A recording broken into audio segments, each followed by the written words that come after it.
right, we're going. Good evening, everyone.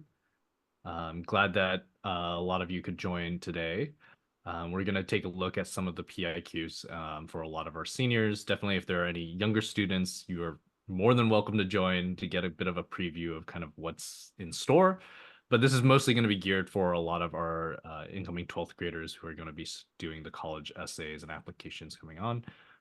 If you have started your UC PIQs, I think you'll be able to get a little bit more insight today. If you have completely not started, that's totally fine as well. I think we'll get the ball rolling today and thinking about, what your first step can be in brainstorming and figuring out the right approach to the UC PIQs. It can be pretty specific. So I'm joined today with Kira and Grace. Kira is the essay specialist team lead, and Grace is one of the essay specialists on our team that you have the chance to work with. And we'll go through the presentation. Definitely, if you have any questions, you'll be able to use the chat function and the Q&A. We'll try to leave the final 10 to 15 minutes to cover anything, or if there's anything really pressing, you can let me know and I'll be watching it the whole time. And definitely I'll let Kira and Grace know. We'll bring it up in the conversation as we go through. So, all right, Kira, Grace, I'll give the floor to you. That sounds great. Thank you so much, Anthony. And hey, everyone, welcome to breaking down the UC Personal Insight questions. Like Anthony said, we are so excited to be talking with you all today about the UC PIQs. We know there can be a lot of noise and a lot of pressure for students, especially this time of year, especially if you feel like you're just getting started. But I really believe that with the right support and giving yourself enough time to get started and work at your own pace, writing these essays can just be the best way to realize that you have a lot to be proud of over the last couple of years. So today we're going to be talking about some different ways that you can show that off in your application, myself and my colleague Grace. Yes, yeah. So hello all. As Anthony and Kira said, my name is Grace, and I've been working with Illumin for a couple of years now as an essay specialist. And I'm just excited to be here with you all, and I'm ready to dive deeper into the world of UC PIQs. UC apps are due December 2nd this year, and so it is game time. Yes, what you see on the screen is our agenda for today. We're going to ease in with more of a basic overview, talking about what the UC application includes and what UC readers are looking for when they're reading your essays. And then we'll sort of narrow down and focus on best strategies for actually approaching your own UC PIQs, selecting the most effective topics, and nailing your writing style and tone. Grace and I are also going to be reviewing a real student's essay to sort of show you some different ways that our essay team and the sort of things that you'll hear about today in the presentation can help you go from draft one of your idea to a strong, well-revised final draft that you feel confident submitting on your behalf. And then we will close today with a Q&A and talk a little bit more about Illumin's essay consulting services and how we might be able to give you some guidance over the next few months or year as you get ready to apply. Yeah, so let's just jump right in and get to some quick facts about the UC app. So what is the UC application? There are actually 9 schools in the UC system, including Berkeley, Davis, Santa Cruz, Santa Barbara, San Diego, Irvine, UCLA, Riverside, and Merced. They all operate using the same admissions platform, which means you actually only have to create one application and then just check off which campuses you want to send them to. So all of those schools will see the same application components and materials, including your transcript and courses, your activity list, and the essays. The only thing that you can change between campuses is your major, if you want to strategically select your first and second choice major based on what each school has to offer.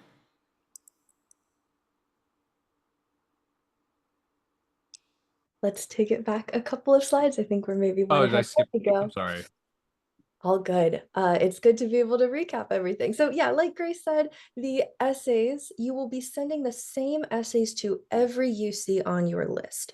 So that means that you're not writing specifically towards UC Davis or UC Irvine. It is just simply to the University of California school system. And so that written component of the UCs, we call the PIQs, or the personal insight questions. And today we'll go over sort of a brief scan of what those 8 possible prompts look like. And then, like we said, strategies about how to determine which of the 4 of those are the most valuable for you and how you can choose the 4 that will best tell your own story. You get 350 words in each essay, which is about 1 page, single spaced. And even though the content and the style of what makes an effective UCPIQ is very different from what you might write in like an English class, some of the basic mechanics and things are still the same. So even though you definitely should be using first person, for example, in a college application essay, and you probably won't be quoting anybody, you still want to use like a strong thesis statement to act as a roadmap in your essay. You want transition phrases, multiple paragraphs, all of these sort of good writing conventions too. Yes, so from those 8, the prompts are also officially numbered in order from 1 through 8, so they'll typically be read in that order. This is great news for you, since it means that the same readers are going to be gaining insight into you as a person as your essays sort of build on each other as part of your application. All of which takes me to our first sort of big takeaway of today.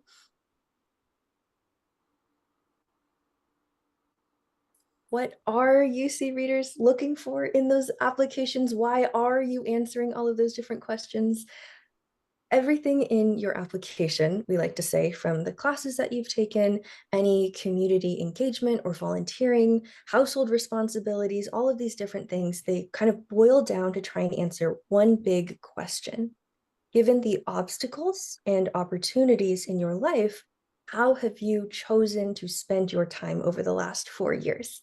Trying to answer this question with your application is sort of the best way to put yourself in the minds of the person who's reading your essays.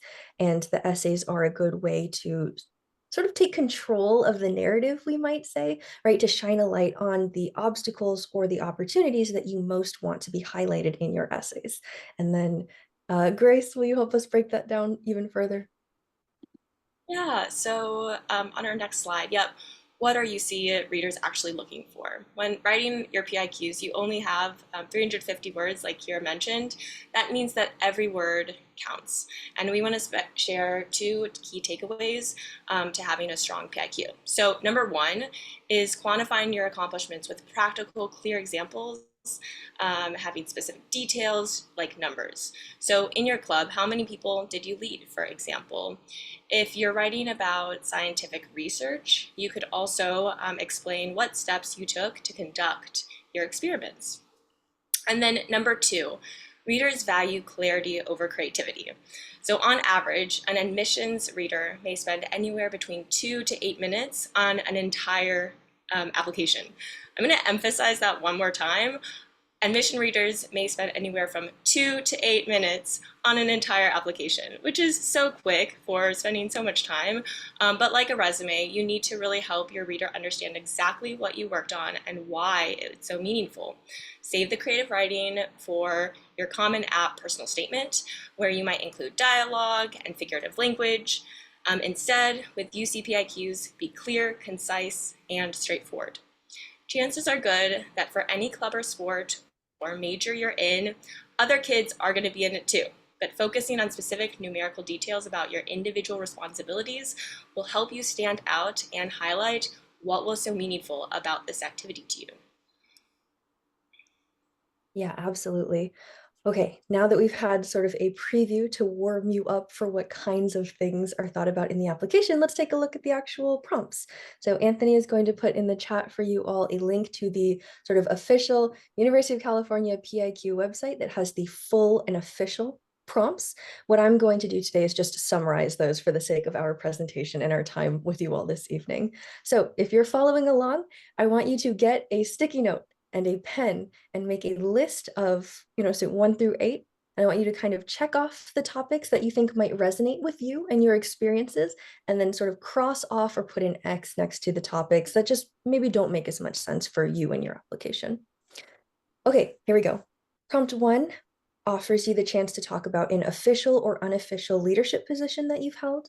Prompt 2 wants you to describe an aspect of your creativity, whether that is more of an artistic or like visual and performing arts kind of way, or just problem solving, creative and innovative thinking. Prompt 3 asks you to describe a talent or a skill that you have sort of grown and nurtured over time.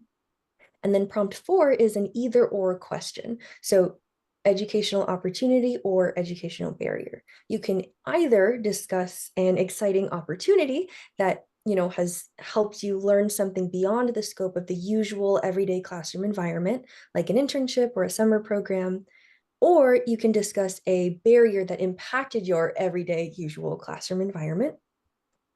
Prompt 5, the significant challenge prompt, gives you the opportunity to talk about a challenge that might have impacted your life. So not everyone has one, but if you're thinking right now of that big major event or circumstance or thing that happened to you personally or to your family, this is a good place to provide some context for how it affected you. Maybe that circumstance eventually led you to gaining an interest in your major, or maybe that kind of circumstance had a negative impact on your transcript or your ability to kind of give your all in an academic setting. So the UCs are really interested in both things that you have achieved, right? But also anything that can give more context to what you have achieved in that time. Prompt number 6 is usually the why are you studying in this major? Why do you intend to apply for this prompt? Prompt 7 asks you to talk about a community that you've positively impacted. And then prompt 8, we like to call the supernova prompt. So we'll talk a little bit more on this one later, but the wording of it is there anything so tremendously unique or tremendously unusual about your experiences or your application or you that doesn't fit into any of the other prompts that we've looked at so far? Okay, and that is the 8 UC PIQ prompts. With the combination of the 4 that you pick, you get to design the way that you present yourself to the UCs. I'll add a quick note just to keep in mind the number 6 prompt tends to be centered around the student major. And this is this part where, again, you need to be strategic. You're sending the same 4 essays to all schools. And if you decide to shift your major and things like that, you have to keep that in mind that, it'd be very strange if you were writing about biology and then suddenly the school sees that you're a student for environmental science or something else, right? So keeping that in mind, again, as part of the strategy for the entire UC system.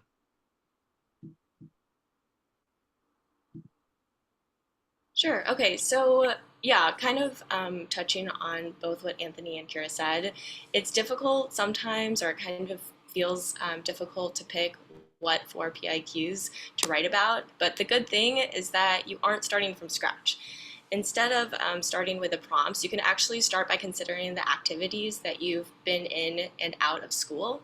And you should ask yourself, what clubs, service projects, research papers, tough classes, or responsibilities at home take up the most of your time? It's good to have a variety of examples. You should offer multiple aspects of yourself instead of telling the same story.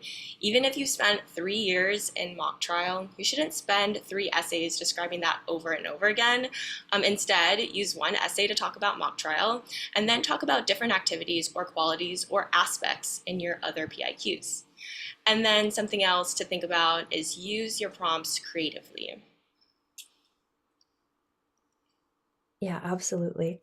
Many of your activities or your stories are going to relate to more than one prompt, but that is a good thing. So let me give you an example.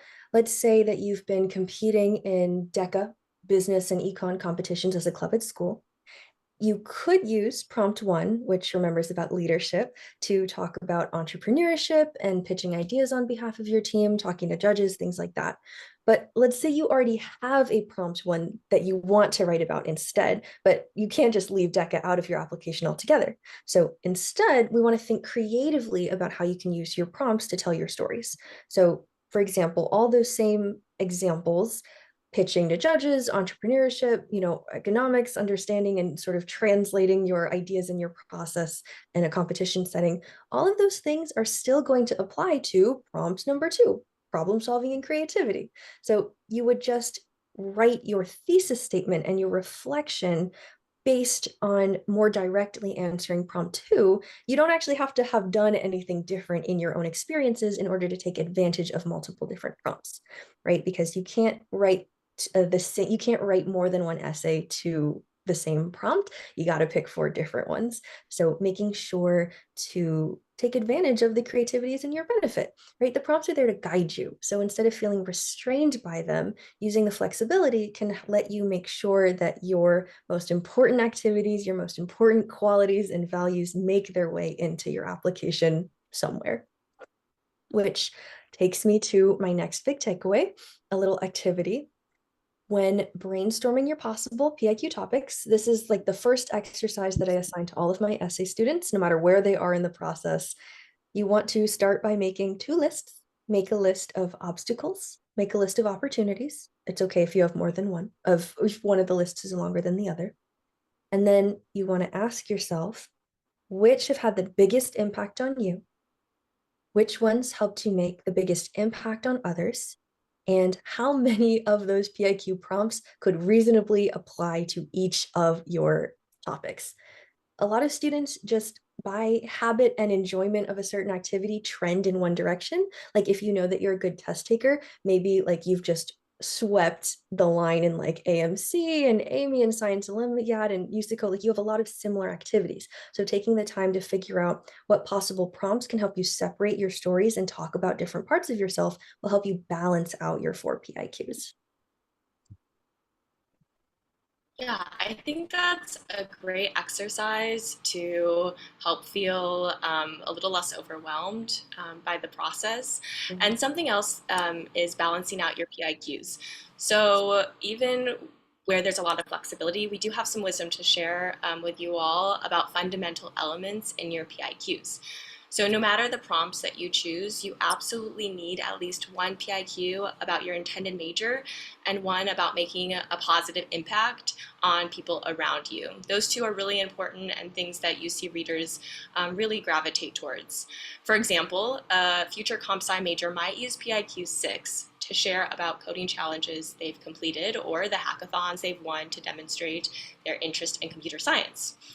Then for PIQ, the comp sci major might share that they've been in a computer science club, such as Girls Who Code. But they want to make sure that they're focusing on the community and service aspects of their participation rather than on the relationship to computer science itself only, right? So you're using both pieces. After you've addressed these things, other great themes include leadership, that's always a strong suit, and then any special skills or accomplishments that you've had. And of course, any significant challenges or obstacles. Those are all good and help to balance out your 4 PIQs. Yeah, if I can add a But piece here then, too. oh, go ahead, yes. I want to emphasize that just because that we yes absolutely you want to make sure at least one of your essays is about your major, and even though PIQ 6, that academic interest essay, makes very easy sense for talking about it, when we're saying you must write about your major, or we encourage you to write about your major, we encourage you to write about community, you don't have to choose 6 and 7, right? Using that exercise to sort of creatively figure out where your activities go mean that maybe you talk about your major in prompt 4, the educational opportunity. You had an opportunity to learn more about your major through an internship. Or maybe you're going to use prompt 1, leadership, to talk about positively impacting a community. All good, a lot of flexibility, even though there are some of these sort of core themes that will help give you good foundations in strategizing for your 4 PIQs. Absolutely. So we're telling you a lot of things that could help you to make your PIQs stronger and stand out. But there are some topics that we would avoid or advise you to avoid. So one, focusing too much on COVID. Don't focus too much on it because we're remembering, or we want to say that you're wanting to stand out from other applicants, and COVID was a worldwide phenomena. So if you have a unique angle or take that stems from the pandemic, then yeah, sure, share that. But you just want to be careful that the essay you write isn't one that the UC reader hasn't seen already 100 times. And don't get caught up in discussing other people. You want to focus on yourself and your awesome accomplishments and what you've done the last 4 years, not just about the person who's inspired you or has hindered you. And another thing to avoid is discussing distant accomplishments. Focus on things that have happened to you in high school. Although the middle school piano recital probably was really impressive, in most cases, too young to be relevant to who you are today as an applicant. And then finally, be careful with the prompt number 8, otherwise known as supernova, which asks, what makes you stand out? We typically suggest students avoid this prompt because its simple wording often leads students to answer with things like, I'm really perseverant, or I really want to be admitted. Prompt 8 isn't really asking for you to, if you're 1 in 100, what it's really asking is if you're 1 in a million. So while these things might be true, ask yourself, are the circumstances of my perseverance really different from my classmates' perseverance? Or a better prompt, like prompt number 3, talking about your greatest talent or skill that would make this stronger. Topics you should highlight in your PIQ include resume items, such as accomplishments, awards, your contributions to your community, and quantifiable achievements. Finally, here are some very last writing tips that we want to share with you before we move on to taking a look at a sample essay and reviewing that one together. So unlike some private schools, which might have a smaller applicant pool, the UC readers move through applications extremely fast, right? Grace, give us that number of 2 to 8 minutes for your entire application altogether before moving on.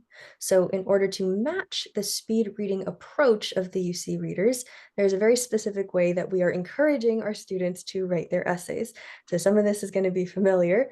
Hopefully, be straightforward. Right? We want to start our essay with a very clear thesis statement that answers the prompt directly, avoiding hooks, figurative language, metaphors, sensory description, like all of these things. If you've heard that an essay needs all of these things, you probably are thinking of the Common App personal statement, which is a whole different bag. So when we're working on the UCs, though, we're prioritizing clarity over creativity. So in most cases, dialogue, figurative language, sensory imagery, all of that can go in favor of sort of sticking to answering the prompt and giving more evidence and description about what your activities looked like, what you accomplished in those activities. We also want to make sure to answer sort of the so what or the reflection aspects. That is one way that we're going to differentiate our essays, our PIQs, from the sort of the 20-piece activities list, is that the essays give you room to answer the question, so what? Right? So you've just written an essay about being accepted to a prestigious summer research program. Okay, so what did you learn there? So did it inspire you to do next? So what are you going to do with that knowledge as a prospective student at the UCs? I'll add one comment here. I'm going to talk about a bigger structural thing for a lot of 12th graders to consider. You may or may not have heard the idea that like the UCs and the UC PIQs and the Common App main statement kind of act very differently, and this is the main reason why, right? The UCs are so succinct in comparison and so straightforward, and the Common App, you're in the main statement, you're typically spending that time to try to reflect, be vulnerable, tell the admission reader a little bit more about yourself. That it's really, these are two very kind of discreetly different types of writing, which is why you hear this idea that like don't take a UC PIQ and make it a Common App statement, or don't make a Common App statement into a PIQ, because you just need to start from different points when you're kind of working on these essays. So again, just as a additional note to any students kind of starting both at the same time. Yeah. Okay, so feels like now we have a lot of information. We have a good foundation of what PIQs generally are going to look like. So let's switch gears then and take a look at a sample essay, one that has gone from first to final draft with the guidance of an essay with the essay team. So, prompt number 2, creativity and problem solving. Each person has a creative side, and it can be expressed in many ways. Problem solving, original and innovative thinking, and artistically, to name a few. Describe how you express your creative side. Okay, so prompt 2, creativity, draft 1. The ways I demonstrate creativity is through art. I have loved art since I was very young, with drawing and painting being two of my specialties. Whenever we had an assignment where you could either write an essay or design an art project, I would or posters. In 8th grade, my diorama of a particular book for reading for class won competition at my local library. In college, I hope to major in art or maybe illustration if they have that in particular. During high school, I learned more about art to improve my abilities, especially in drawing and painting. For example, I took art classes both in school and outside of school, where we practiced basic skills. Attending art classes has been my favorite activity because it allows me to use my imagination to make meaningful messages to other people and experiment with different colors. Last year, I decided to learn about a new form of art, digital art. I had never used digital art before because I didn't have the software for it or interest in it, but I entered a contest to design a logo for a team at school, and my design won. This experience inspired me to learn more about apps and other digital tools that artists use in marketing and advertising to create eye-catching effects. I started practicing every day, learning the different brushstrokes and color palettes. After college, I would like to apply for a job in marketing or advertising where I can use my creativity to help businesses communicate and grow. So that's a solid first draft for a PIQ. But I'd like to know a little bit more about how the essay team can help. So Kira, what advice would you give to this student to improve their draft? Absolutely. Before we really kind of dig into it, I want to give the context that this is actually a real student essay that came to us maybe 2 or 3 years ago that we worked with. And they very generously donated it to our webinar today so that you could take a look at what their first draft looked like before they sort of underwent some brainstorming with their essay specialist and then produced a more finalized draft that we'll get to take a look at in a second. Okay, so thinking back to all the different things that we learned so far today in the webinar, I want to start with strengths. I like that the student showed growth over time. We can see art classes moving to digital art. And so any of the prompts that you choose, whether you're answering prompt 2, which this one, creativity, or prompt 3, which is about a talent or skill that you've grown over time, or prompt 1, like leadership that's positively impacted other students over time, UC readers are interested in seeing you sort of grow and strengthen your skills and how you have improved since you first started with that activity. So it's good that this student has sort of made their way over the course of a couple of years in talking about their creativity.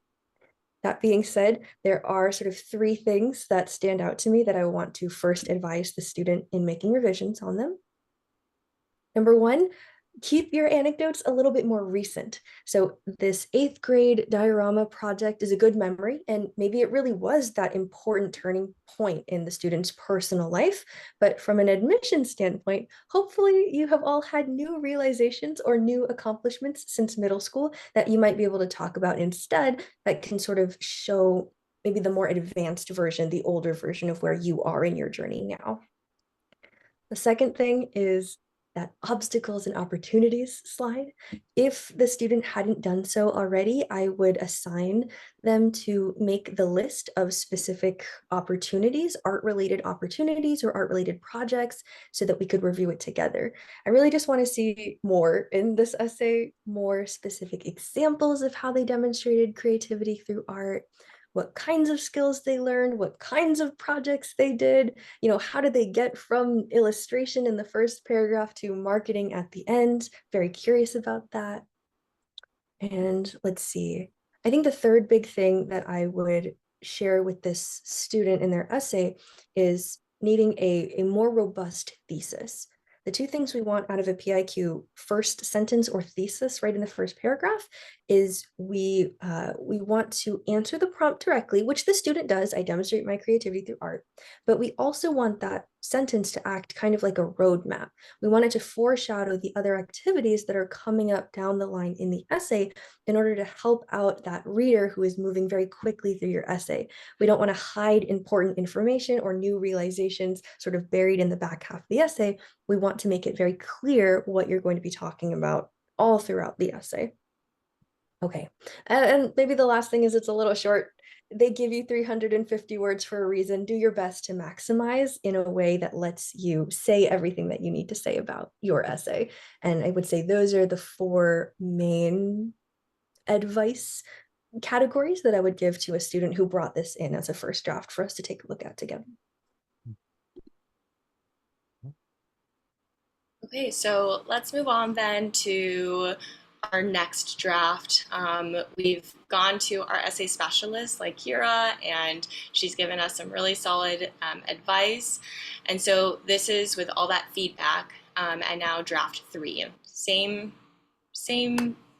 prompt, but another draft. So by studying different techniques, exploring digital software, and setting personal design challenges for myself, I've discovered a passion for design and marketing. I've taken art classes every year in school to build a good foundation of basic skills. For example, I practiced realism and human anatomy in Advanced Drawing 2 and studied editing software in digital photography. Focusing on how an emotion looks on someone's face reminds me that art doesn't always have to be beautiful, and it is more important to me to convey a message. Practicing regularly allows me to combine my imagination and knowledge to create something new. However, it wasn't until last year that I realized my passion for digital art. I entered a contest to create a new logo for my student school's field hockey team. I incorporated our mascot and colors, which was required, and tried to design a logo that looked professional instead of youthful, like many of our other sports teams. When my design received the most votes, I was excited to see I could use my creativity to communicate someone else's message as well as my own. This summer, inspired by artists I'd seen on social media, I began designing imaginary book covers and movie posters. I wanted to practice applying my skills to more real-life projects. After noticing that posters from major film companies tend to use many of the same color palettes and effects, such as Marvel overlaying collages of main characters with red and blue lighting, I wanted to create posters that looked more distinctive. Experimenting with color composition and even changing font size and placement, I designed 12 new posters for my favorite movies.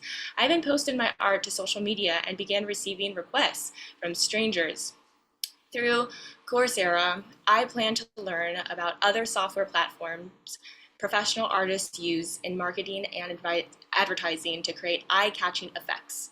Expressing my creativity through art and design has not only helped me gain confidence as an artist, but also encouraged me to pursue the world of marketing. All right, so this student has taken that feedback and has created now a really great draft with specific concrete examples of creativity in action. Something else that stands out to me is that 12, it pops, right? It's a concrete numerical like data point. And we also have more context for the journey from art to marketing. We've added a stronger thesis statement that not only answers the prompt, but also sets us up for the upcoming paragraphs so the readers know what's to come. And now they've realized, this writer has realized a whole nother opportunity to write about. There were already a lot of great transitions in this person's writing, but what we have done is we've gone in and we've proofread for commas and verb tense too, so it's a little bit crisper. And now I think it reads a lot better than that first draft.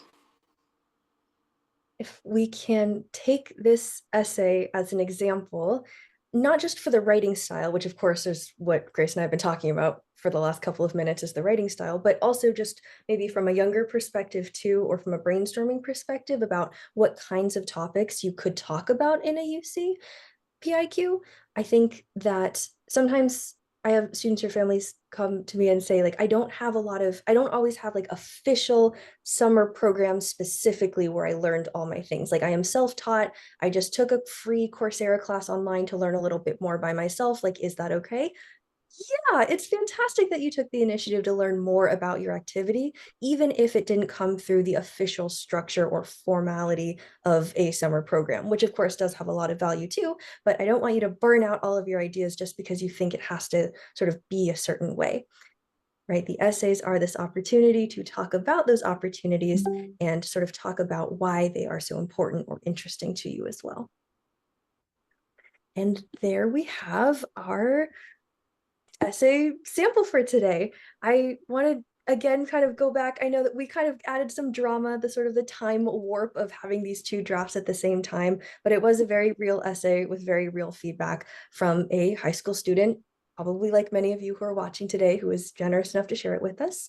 And so we're hoping that by sort of walking you all through a sort of broader overview lecture style and presentation of what kinds of things to look out for, and then a sample feedback session about what we might work on in a meeting, you can see how we can sort of help students take your writing from that first draft into a more finalized, like third or fourth draft version, right? Based on both what the student is proud of, what they have spent their time doing, but also based on what we know that UC readers are looking for in their applications, so that the students can feel very confident and ready and prepared to submit their applications. On the screen here, we have just a brief overview. At Illumin, our hourly essay consulting program matches students up with a member from our wonderful essay team like Grace to go through any essays from any school at any stage in the process, any time of the year. So whether you're working on UCs right now, or you are working on the Common App, supplemental essays, some combination of those or all of them all at once, we would be very excited to sort of help you walk through the process from brainstorming your topics, coming up with activities and exercises to help you really pull ideas out, and then bring it into the stage of like refining and proofreading. We are almost at September. The UCs are due 12/2 this year, so it is a good time to maybe to consider exploring a little bit more about some ways you could get some structured support as your senior year really kicks into gear. Perfect. All right. I think that's everything we have on the UC PIQs today. How much time do we have for questions, do you think, Anthony? We have about like 20 minutes, but also we have no questions so far, which means that everyone was listening incredibly attentively to our presentation and getting the sense of feedback. But yes, definitely if you have any questions, feel free to put it in the Q&A right now. I've put some links in chat as well if you wanted to look at the packages for the 5-hour and 10-hour. We're doing a promotion code summer for 10% off. Here, let's see. Okay, our first question. If my main area of focus is health tech research, I started a company and then a nonprofit, which prompts would work? Good question. Whoa, very cool. Let's go back here and then I'll read the question again and then we can think through it a little bit. So this student says they are involved in health tech research. They created a company and then a nonprofit. So let's see. Let's start with health tech research. That's extremely cool. If I can get some clarity, does it look like the question is saying that these are all different exercises, health tech and nonprofit? I think these are different. Yeah. Okay. These are different areas. That's pretty cool. Yeah, let's see if we could like sort of feed it through this exercise of what possible prompts you could use here. Okay, health tech. That's very cool. So you got a lot of options. So I think that starting with maybe I'll give an option and then maybe Grace, you could give us a different option and maybe I'll come at you with a third because I already see 3 or 4 possibilities in here. Okay, I think the first easiest answer is PIQ1 leadership could be a good option for you to talk about this experience anytime that you've had a chance to create something that didn't exist before, whether it's the academic aspect or research of health and technology or bioinformatics or whatnot, or it's about creating a service that provides that education to other people. PIQ1 leadership is a good way to sort of point to the initiative that you've taken to develop out a very cool nonprofit warehouse of resources and things like that. It's very cool. Yeah, I would, as Kira said, I think there are a lot that would kind of fit under this question. I think creativity and problem solving as well. If you are using like your nonprofit as a way to solve something that hasn't, a problem that hasn't existed, or like a problem that exists but hasn't been solved, right? You can think about different ways that you have brainstormed creatively in order to answer that problem through your nonprofit. So that one I would say would fit as well. Absolutely. Maybe the last bullet point for this question is I think you could write about this in PIQ6, like your academic major of interest, if you are majoring in a a field that very closely relates to the type of work that you've been doing. I think you definitely could make that work. For example, if you are interested in pursuing like a pre-med pathway and part of building a nonprofit for related to health tech involved a lot of like biomedical research, then I think you could talk about it in prompt 6. But it's also possible that focusing on the organization aspect of your work might lend itself really nicely to PIQ1 as a leadership prompt. Yeah. I think also potentially you might just need to think about the fourth example and which one it would fit in, and then kind of have the other three slot in from there. That's true. It is a big puzzle altogether. Cool. One question. The question was having. Let me try to make this more concise. Sorry, give me a second. The question was for a larger umbrella topic, such as or something a little bit more sensitive, such as having a disability. Would it be okay to bring that topic up in a PIQ, or do you think that it would be placed somewhere else? I will state that most schools will have an additional information section if there is something that you just want to, hey, let the school know that like, hey, I have this disability or I have this medical condition or, this happened to me in sophomore year. There's always a space for that if you want to not write a whole essay about it, but just let them know something happened. But I guess, Grace, Kara, your thoughts about something like that, talking about something more sensitive?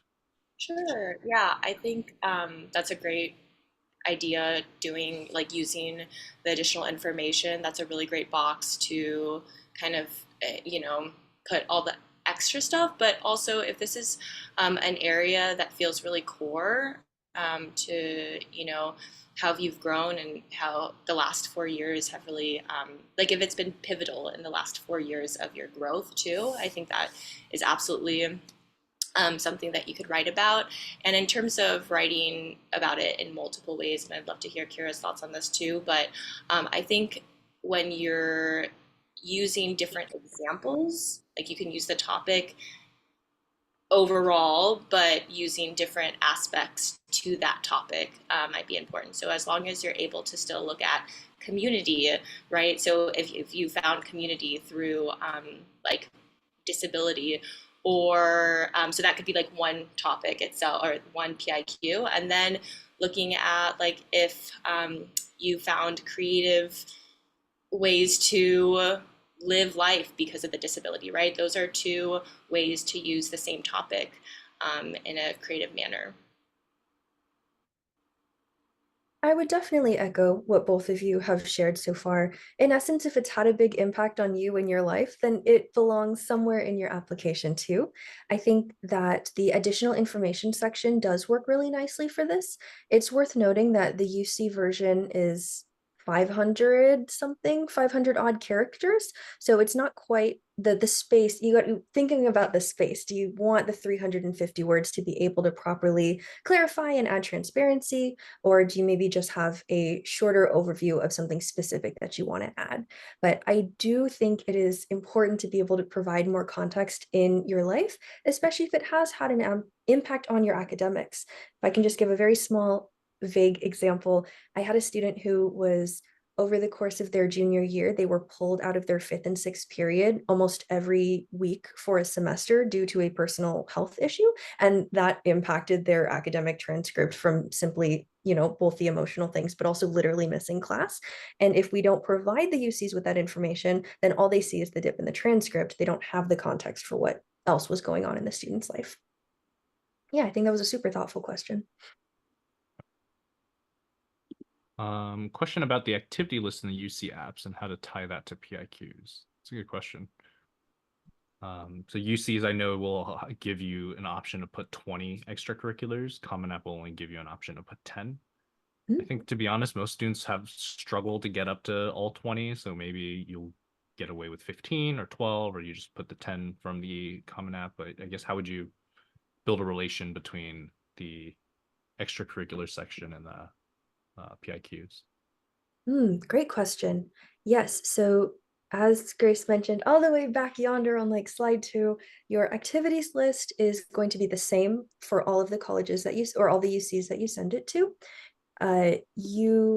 It's okay to have some overlap. In fact, anything that is big enough to be in a PIQ probably is making its way to your 20-piece activities list as well.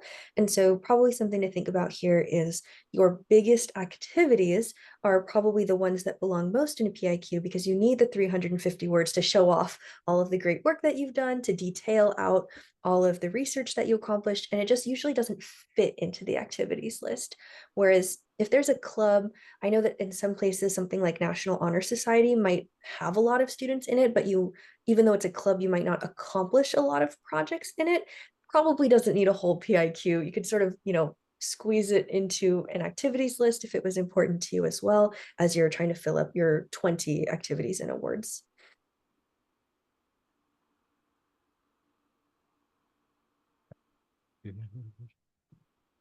Oh, just a clarifying question of like, does the activity list include where you put honors and awards? I believe those also fit in there as well, right? Mhm. Yes, the UC activities list has a couple of different drop-down categories. You don't have to fill all 20, it's a maximum of 20. So it's uh, volunteering and community service that you've done for free, jobs or internships that you've been paid for, general extracurricular activities, awards and honors are in there too, educational opportunities, and then non-A through G classes are the different categories that you can talk about in your activities list. I can't believe you have it memorized. Well, we see a lot Like of the exact. activities lists. Yeah. Let's see. A question of, if there's a niche program you participated in, should we explain it? I guess again, in the context of like, are we talking about a PIQ or your resume section? I And I mean, would we say can go both, ahead. yes, right? Yeah. In like a PIQ, you would provide, and again, with only 350 words, it would be pretty brief and succinct, but you can still do that. A lot of times, like at the very beginning in our intro, you might name what activity or program it is and then briefly explain just so the readers have that context. And then similarly, there is a like little description in the activities list that you have a word count there as well. And so again, being succinct and clear when you're writing, like, this is what it is, just to give the readers a heads up. Yep. I totally agree. This comes up a lot when I'm working on like a draft 2 or draft 3 with the student. When we have a pretty good idea of what we want to write about and which anecdotes, I'll do the sort of, we'll stress test the organizations and whether it's understandable what you did, and how much explanation you need to provide for your activity. So like if you are deep in it, you know what USICO means. I'm sure there are dozens of you right now. I can say USICO and you know exactly what I'm talking about, but maybe others haven't heard that USICO is the shortened version of the USA Computing Olympiad, the full competition. So one of the things I work on with students is trying to figure out, when is the activity so clear that we know what the acronym stands for, and when is it important to spell out or explain your sort of technical jargon, your industry specific knowledge. This is definitely something that we work on with students, to sort of ride the line between providing context and then not taking up too many words from the 350 that you have to work with. Yeah, it's hard to say because I feel like most admission readers will know what like a DECA or an MUN is, and then it becomes like, for some other clubs it might be very specific or regional where Mhm. that clarity is better. So the question of, is it better to do kind of activities inside or outside of school? I don't think it will dramatically matter in the context of a PIQ of where. I guess here, let me go back. We had a slide on this, right? No, give me a sec. Where's the one where we here when we're talking about both obstacles and opportunities? Mhm. I don't think it matters exactly where the obstacle or opportunity happened, as long as the student recognizes it and there's something to be written there. But I guess, Grace, here, anything you want to add? No, I covered agree. it. Cool. All right. Second that. Yeah. A question about portfolios. So, Ooh. uh, the question specifically was about showing research or coding projects. Oh. In general, they probably will not. You probably don't have a space to put that item. I think even there are some schools that have a rule of like, if you put a link in your extracurricular section or in like the resume section, they're not going to click on it. So you need to, you have that word count or the character count in the resume section that's it, right? And same thing with your essays. Don't put a link in your essay. They're not going to click it. Like it's you need to try to explain everything on the, resume section. If you can't do that, you can make an essay about it.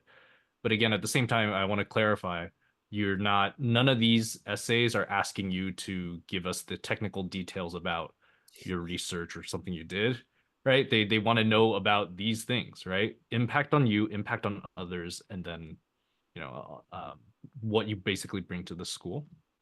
So you don't want to go in detail about a research assignment. Yeah. If I can echo that, undergrad apps are not like grad school apps. They're not typically going to be read by a professional in the field that you're studying. Just because you're a computer science applicant doesn't mean that your essay will be read by a computer science department member. It's going to be read by the admissions team. And so that means that it's up to you or up to the specialist that you work with to try and translate the work that you've done and everything you know about your subject and why it's so meaningful or impressive into language that answers questions like these. Let's see. If my school DECA doesn't do state competitions, only on-campus conferences, this is an important extracurricular to write about. Let's see. I guess, Kira, do you want to tackle that one? Sure. I would, if we were in a meeting, stranger friend, I would want to also ask about the other activities that are going on around it. So like if you have, right, it's about context. So if DECA is where you sink all of your time and it's your business related subject, then it doesn't matter if you haven't gone out of state, you've still committed your time and your effort and your, sweat and fatigue into learning more about and being part of DECA.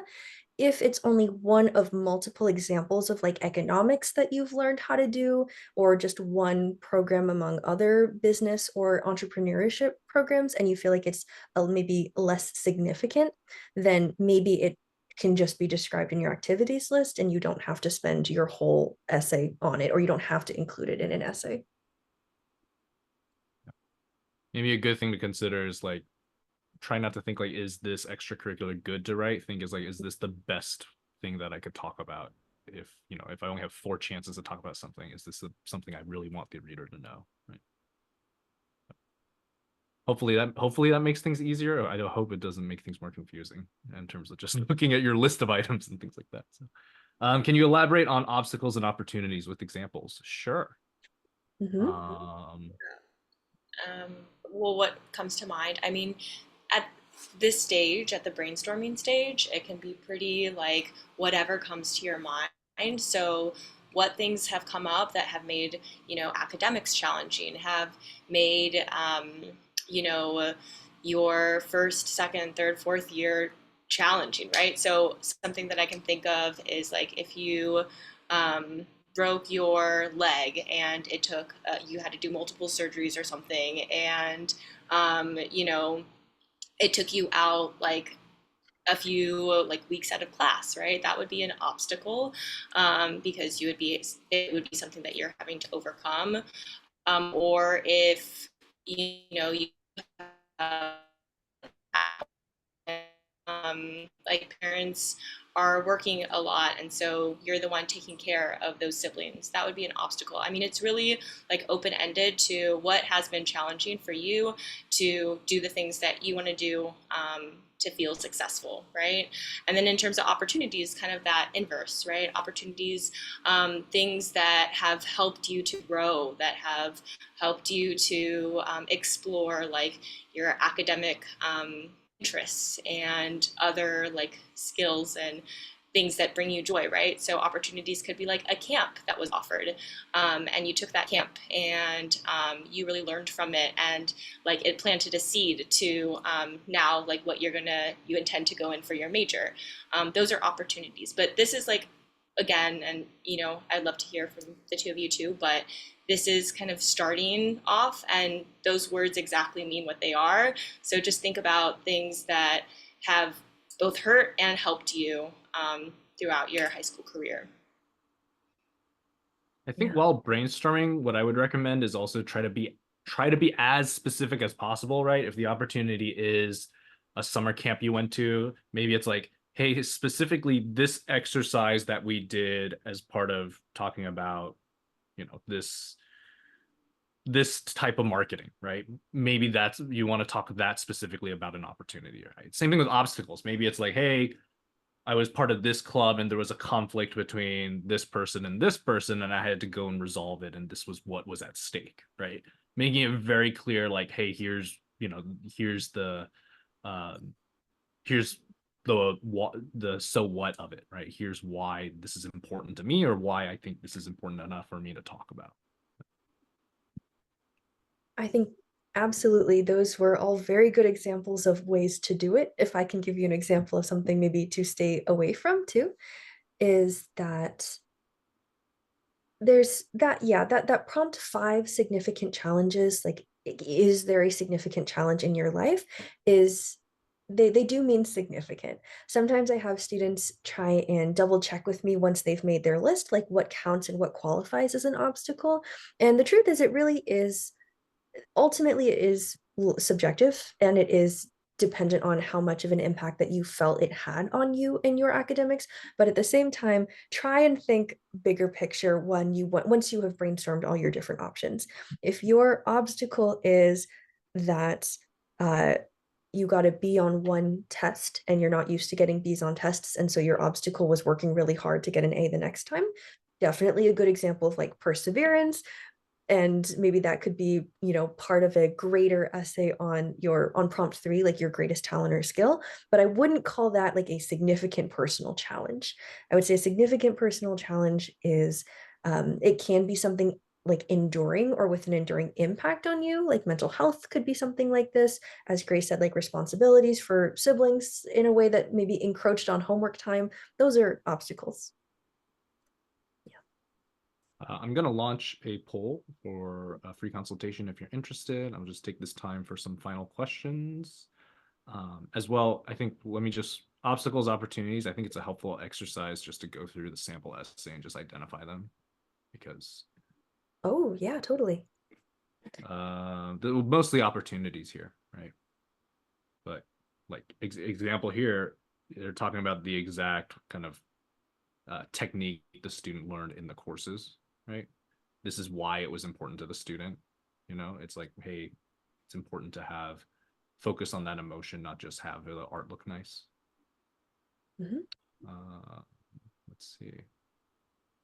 Yeah, Class opportunity to design the new logo, right? Anything else?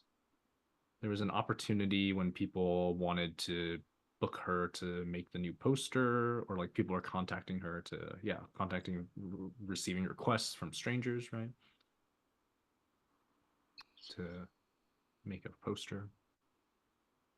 So definitely, again, it's like this essay has a lot of parts of it are trying to show the opportunities that are, a little bit different, right? I'm talking about the student's kind of specific reflection of that. Trying to see if there's any obstacles, anything in particular that's. I wouldn't say there were any specific obstacles in this essay, Yeah. which I think actually is a pretty good example that if you are, if you have a significant challenge, I encourage you to determine how you might be able to share that context. But if you're sitting there thinking, man, I do not have a significant challenge, that's okay too. You have a lot of other exciting parts that are just part of your everyday life, and maybe you're already aware and proud of those things, and maybe you just need a little bit of nudge or brainstorming exercise to realize that they can make phenomenal essay topics, whether they're PIQ topics or supplemental topics across the board. Another thing to consider is just look at all the opportunities that the student's talking about, right? With the course, the logo, designing the, there's at least like Coursera even. So there's at least 4 opportunities in this one PIQ. So it goes to reflect how information dense a PIQ is, of like, here's the examples, here's the things I did. And this is why I enjoy art, design, marketing, right? They're putting everything on the table here. Perfect. All right. I think we got everything today. So I want to say thank you to Kira and Grace for spending the time letting us know a little bit more about the UC system. And thanks everyone that can make it live.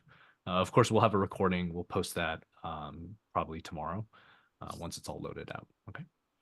Stay tuned. We definitely have some more webinars coming. I know there's a couple for kind of going over the other essay topics as well. We'll definitely cover the Common App soon. But yeah, if you feel free to reach out to us if you have any questions or any other kind of ongoing things. Okay. All right, everyone. Have a good night. Thanks.